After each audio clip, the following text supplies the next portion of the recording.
Bandeko, ça fait 20 ans, plus de 20 ans que guerre ils ont perduré, ils ont aussi la kakate. Total les libres politiciens, to pesaki bango confiance. Moi, j'étais même le premier Oyo, na linga keno, Félix Tshisekedi a gagné l'élection. Parce que j'avais mis confiance en lui. Mais au jour d'aujourd'hui, avec tout ce qui se passe, Félix Tshisekedi a l'accibiso keno a ça incompétent pour assurer sa guerre à Est. Tout Congolais, où yazo le l'autre côté, ça veut dire yazo contribuer ndé ba bon bandeko na biso na Est. Yangwana bandeko, sans plus tarder, toza suna temps à perdre de temps. Il faut tout tcha article 64 en marche. Ngana osenga na biso, ba toza na diaspora. Bandeko nyonso o bazana ba chaîne makasi. Ba bandeko pesa ba message à article 64 en marche. C'est-à-dire ya ko bouter dehors, ba to bazo nuire na Congo.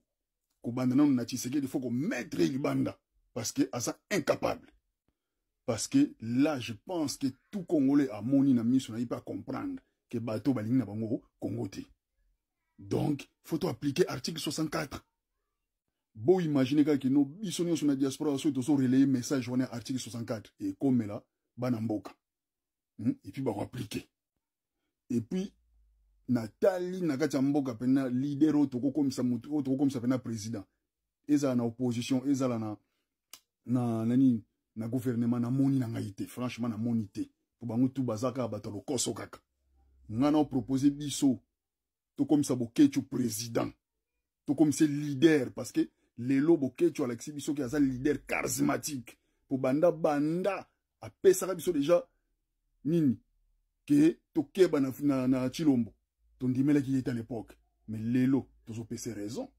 Donc, tout comme ça, Nani Bokechu comme président ya Congo. Pour moi, on va lui à l'Axibiso qui est à Lingamboka. Voilà, on a proposé Biso Lokoana. Tout comme ça, Bokechu leader na Biso Bena. Donc voilà. Trop c'est trop.